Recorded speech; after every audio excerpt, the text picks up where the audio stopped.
క్రీస్తునందు ప్రియులారా, మీకు శుభములు వందనములు తెలియజేస్తున్నాను. అనుదిన ధ్యానమునకు స్వాగతం. సామెతల గ్రంథం 8వ అధ్యాయం ఈ దిన మన ధ్యానాంశంగా ఉంది. జ్ఞానము ఘోషించుచున్నది, వివేచన తన స్వరమును వినిపించుచున్నది. త్రోవ పక్కను రాజవీధుల మొగల్లోనూ నడి మార్గముల్లోనూ అది నిలుచుచున్నది. గుమ్మముల యొద్దను పురద్వారముల యొద్దను పట్టణపు గౌన్ల యొద్దను నిలబడి అది ఇలాగ గట్టిగా ప్రకటన చేయుచున్నది. మానవులారా, మీకే నేను ప్రకటించుచున్నాను, నరులకు మీకే నా కంఠస్వరము వినిపించుచున్నాను.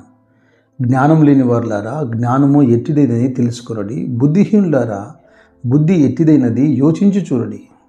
నేను శ్రేష్టమైన సంగతులను చెప్పేదను వినుడి. నా పెదవులు యథార్థమైన మాటలు పలుకును. ఈ సామెతల గ్రంథంలో కనపడుతున్నటువంటి జ్ఞానము క్రీస్తా లేక పరిశుద్ధాత్ముడా అన్న వివాదం ఉన్నది.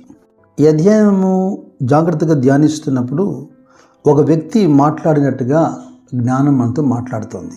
నూతన నిబంధన విశ్వాసులుగా మనకైతే క్రీస్తే జ్ఞానము, లేదా ఆయన మనకిచ్చిన లేఖనములే మనకు జ్ఞానము. అయితే 22వ వచనం మీరు చూస్తే, పూర్వకాలమందు తన సృష్టారంభమున తన కార్యములలో ప్రథమమైన దానిగా యెహోవా నన్ను కలగజేసెను అని రాయబడింది. ఒకవేళ కాసేపు ఈ జ్ఞానాన్ని యాజ్ ఇట్ ఈస్గా మనం క్రీస్తే అనుకున్నాం అనుకోండి, క్రీస్తు కలగజేయబడలేదు కదా. మొదట తండ్రి అయిన దేవుడు ఉండి క్రీస్తుని కలగజేశాడు అనే దానికి మనకు ఆధారం లేదు. క్రీస్తు కలగజేయబడలేదు, కానీ క్రీస్తే సమస్తాన్ని కలగజేశాడు.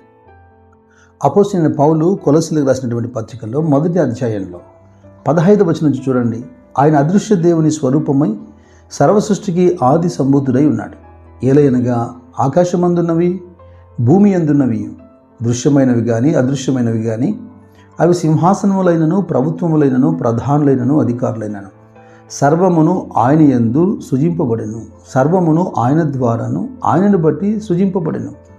ఆయన అన్నిటికంటే ముందుగా ఉన్నవాడు, ఆయనే సమస్తమునకు ఆధారభూతుడు. ఆయన యందు సర్వసంపూర్ణత నివసింపవలనని ఆయన శిలువ రక్తం చేత సంధి చేసి ఆయన ద్వారా సమస్తమును, అవి భూలోకమందున్నవైనను పరలోకమందున్నవైనను, వాటన్నిటినీ ఆయన ద్వారా తనతో సమాధానపరచుకునవలనని తండ్రి అభిష్టమాయను. అలాగే కొలస్సీ పత్రిక 2వ అధ్యాయంలో 3వ వచనం ఏమంటాడు? బుద్ధి జ్ఞానముల సర్వసంపదలు ఆయన యందే గుప్తమై ఉన్నవి అంటాడు. దేవుణ్ణి జ్ఞానాన్ని మనము వేరుగా చూడగలుగుతామా?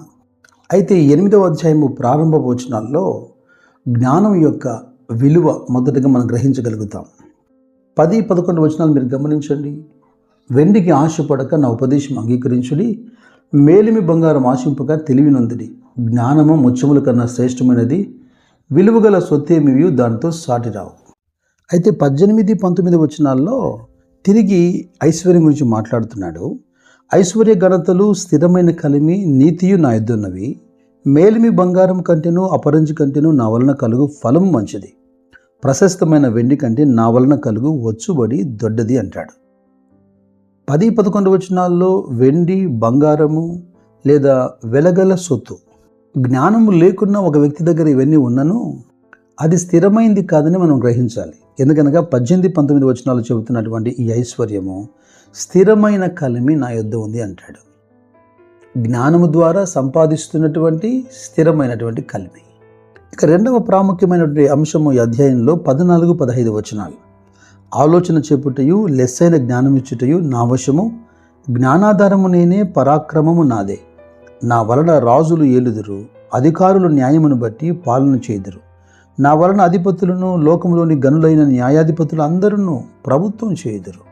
రాజైనటువంటి సొలొమోను తన తండ్రి అయిన దావీదు తర్వాత యవనస్తుడిగా ఉన్న సొలొమోను అంత విశాలమైనటువంటి దేశాన్ని పరిపాలన చేయడానికి రాజుగా నియమించబడినప్పుడు సొలొమోను చేసిన ప్రార్థన ఏంటి? ఇంత గొప్ప రాజ్యాన్ని పరిపాలించడానికి నాకు జ్ఞానం కొదవగా ఉంది, నాకు జ్ఞానం దయచేయమని ప్రార్థించాడు. దేవుడు అతనికి లెస్సైన జ్ఞానం ఇచ్చాడు.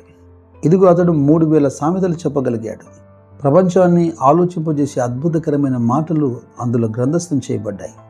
ఇప్పుడు మనకు భౌతికమైన రాజ్యాలు లేకపోయినా కనీసం వ్యక్తిగత జీవితాన్ని లోక మాలిన్యం నుండి కాపాడుకోవటానికి, కుటుంబాన్ని, పిల్లల్ని, భార్యను లేదా భర్తను చక్కగా పరిపాలన చేసేదానికి, ఇక ఆధ్యాత్మికమైన విషయాలకు వస్తే సంఘాన్ని, పరిచర్యను నడిపించేదానికి ఈ దేవుడిచ్చే జ్ఞానం అవసరమేగా. ఇదిగో ప్రసంగి ఇలాగ అంటున్నాడు 7వ అధ్యాయం 18వ వచనంలో, పట్టణమందుండు 10 మంది అధికారుల కంటే జ్ఞానము గలవానికి జ్ఞానమే ఎక్కువైన ఆధారం. అలాగే 9వ అధ్యాయం 17-18 వచనాలు చూడండి. బుద్ధిహీనుల్లో ఏలువాని కేకల కంటే మెల్లగా వినపడిన జ్ఞానుల మాటలు శ్రేష్టములు. యుద్ధాయుధముల కంటే జ్ఞానము శ్రేష్టము. ఒక పాపాత్ముడు అనేకమైన మంచి పనులను చెరుపును. 10 మంది అధికారుల కంటే, యుద్ధంలో ఉపయోగపడేటువంటి ఆ బలమైనటువంటి ఆయుధముల కంటే జ్ఞానమే శ్రేష్టమైనదట. యుద్ధం చేసేదానికి బలం అవసరమే, కానీ ఆ యుద్ధ రచనకు జ్ఞాన వివేకం కావాలిగా. మనకు వినబడుతున్నా, మనకు కనబడుతున్న సామెతల గ్రంథంలో ఈ జ్ఞానము క్రీస్తునకు పోలిక.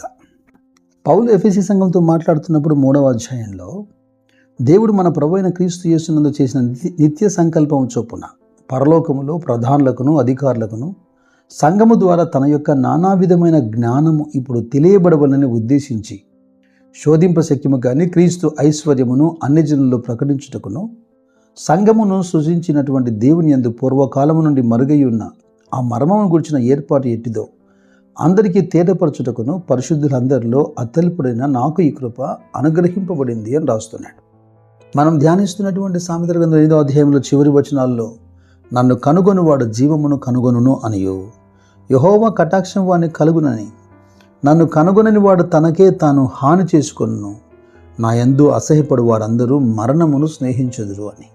ఈ వచనాల్ని భౌతికంగా మాత్రమే కాకుండా ఆధ్యాత్మికమైన కోణంలో మనం చూడగలిగితే మన క్రీస్తు కనపడతాడు. అయితే ఎటు చూసినా జ్ఞానము జ్ఞానము అని వినపడుతుందే, అయితే మనలో ఉండవలసినటువంటి జ్ఞానం అది 13వ వచనంలో రాయబడింది. యెహోవా యందు భయభక్తులు కలిగి ఉండుట, చెడుతనము అసహించుకొనుటయే. ఇది క్రీస్తును కనుగొనిన జ్ఞానము, క్రీస్తును అంగీకరించిన జ్ఞానం. దేవుని పిల్లలుగా జ్ఞానవంతులుగా ఉన్నారనే దానికి ప్రమాణికం ఏంటంటే యెహోవా యందలి భయభక్తులే జ్ఞానమనియు, దుష్టత్వం విడుచుటయే వివేకమనియు ఆయన నరులకు సెలవిచ్చెను అంటుంది యోబు గ్రంథం 28వ అధ్యాయము 28వ వాక్యం. మనలో ఉన్నటువంటి జ్ఞానము యెహోవా యందలి భయమునకు కారణం కావాలి. సమస్తమును తరచి చూచి మాట్లాడినటువంటి జ్ఞాని అయిన ప్రసంగి చివరి అధ్యాయంలో చివరి వచనాలు అంటున్నాడు, యెహోవా యందలి భయభక్తులు కలిగి ఉండుట ఇదే మానవ కోటికి విధి అని.